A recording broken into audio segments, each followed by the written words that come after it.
Hey, I'm Jack Dalrymple of Castleton, North Dakota, and I am an active farmer and live just southeast of Castleton on a farm site that was first Bonanza Farm in the upper Midwest. Bonanza farming is kind of interesting because it doesn't have a strict definition. First of all, you have to start with the origins of the word. In the 19th century, it was a pretty common word. Bonanza meant large, of course. It also meant kind of lucky strike, like you had come across something, exceptional. And it was used in those days quite often to refer to mines that were discovered. Like if you found gold, it was like a bonanza. If you found some really great farmland someplace, that could be a bonanza. So it wasn't just large; it was also kind of like the quality of what you found. The very first bonanzas came from the people who were involved with the Northern Pacific Railroad. The Northern Pacific Railroad essentially went bankrupt in the financial panic of 1873. They had issued a number of bonds in order to raise money to build the rail line west of Fargo. And that was the method of financing the expansion of the rail line. Those bonds, unlike bonds these days, were actually secured. And they were secured by land in North Dakota that had been given to the Northern Pacific Railroad by the United States government. And that land was one section, 1 square mile, alternating on either side of the railroad right-of-way. So what happened was the directors and other bondholders of the Northern Pacific were interested in getting their money back. The only way they could see to do it was to convert their bonds to land, then try to find a competent person to break up the prairie sod, get it cultivated, show its productivity, and then maybe eventually create enough value to liquidate the land and get their investment back. Everybody was interested in adding value, creating value in the land. They hired people who were willing to work. For the most part, that wasn't a problem in that era. People who came through here in those days, whether they were immigrants from Europe or whether they were lumberjacks, or they were just people looking for a new life, they were willing to work, or they would not have arrived in Fargo, North Dakota in the first place. And most people knew that working hard was going to be part of the endeavor. Many of them wanted to be landowners and farmers in their own right. This is why they came to North Dakota, I think in hopes of getting some land, especially the Northern Europeans who had so little opportunity to procure land. This was a dream for them. So I don't think it was really that difficult. They tried to, not hire drunks probably, or hire people that looked like they were thieves, but other than that, I think it was a very good group of people to have working on a farm. And that was an interesting fit because you had a need for good labor, obviously, on a bonanza farm, but you also had a good supply of people coming through this area looking for an opportunity to earn some cash, which they needed as a stake to get started themselves. I think the average tenure on a bonanza farm was probably one season. You come in the spring and work through the season, get some money, and then the next year it would be probably almost an entirely new crew the next year. Because what people really wanted to do was keep moving west and find their own fortune. That was what they were all hoping to do. My great-grandfather got involved because they needed a first-class farm manager. They found him south of St. Paul, where he had quite a bit of experience raising wheat on a fairly large scale. And so they hired him as a professional farm manager to come to Dakota Territory and get all of this land into cultivation.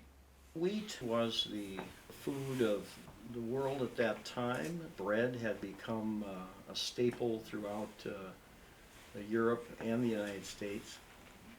It was an essential food commodity without any question. Prior to 1870, wheat had become relatively valuable. It was like a big population explosion.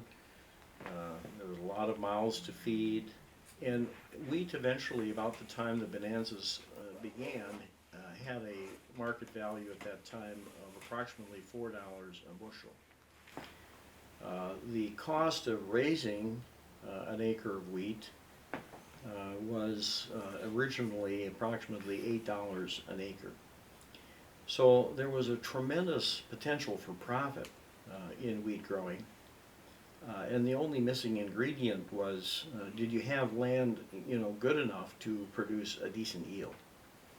And that's where the bonanzas really, made history, because the Dakota Territory land at one time was not considered very good, and it was considered too arid.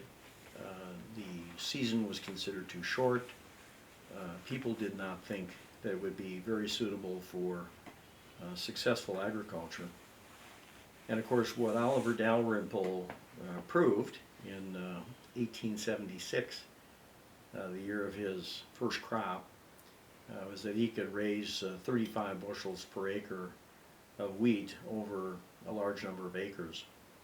And that was the big news, that this land was much more productive than people realized, and was very well suited to the production of spring. Well, the people that he interacted with initially was George W. Cass, was a New York financier. Benjamin P. Cheney was a businessman from Boston. And then he also became involved with the Grandin brothers from Vermont, and ultimately from Boston.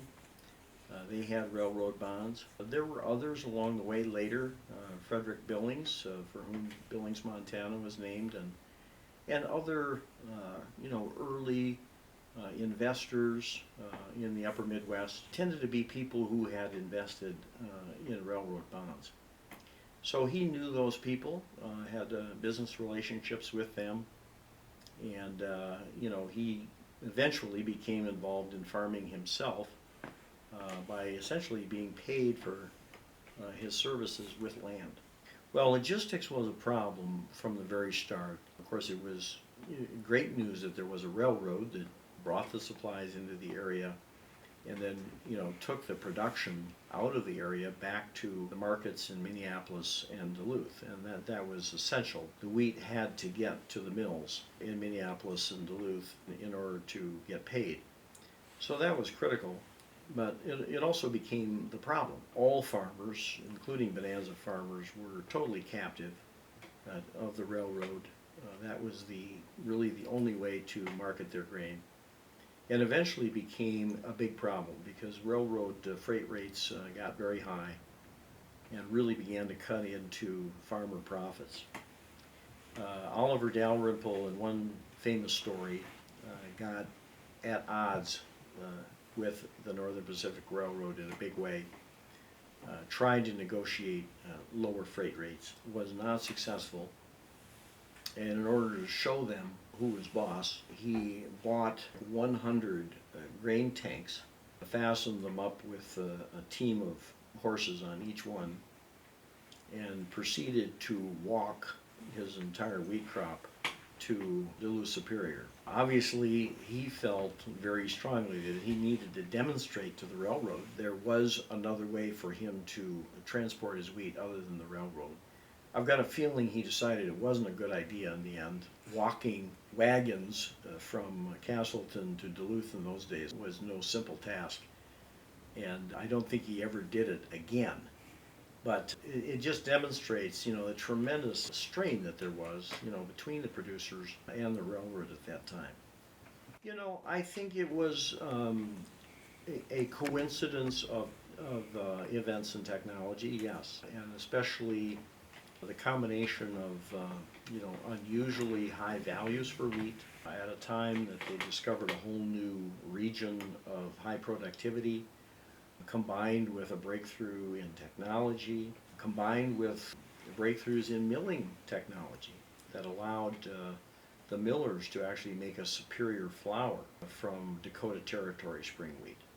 All of those things came together at that same time and of course produced really a small boom of development of farmland in eastern North Dakota. And it would only last, as long as it was profitable, because that was the entire reason for the initial investment. But it's interesting how the demographics, the methodology, the systems, didn't just change overnight. They sort of evolved. And farms got rented out, farms became smaller, farms became more diversified. But it was, more of a kind of a continuous evolution. It allowed the territory to be opened up rapidly and successfully.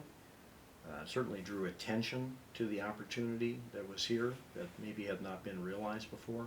And I think those are all good things. But if you want to be academic about it, and you realize that the 100-year price history of wheat is probably a fixed history, it's a fixed cycle. Eventually, what we have today in North Dakota probably would have evolved one way or the other. Today we see consolidation of farms, attempts for greater efficiency, greater productivity, more technology.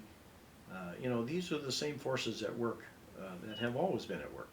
And in the end, I wonder if we wouldn't be, even with a different story of the past 125 years, if we wouldn't today still be in more or less the same place we are.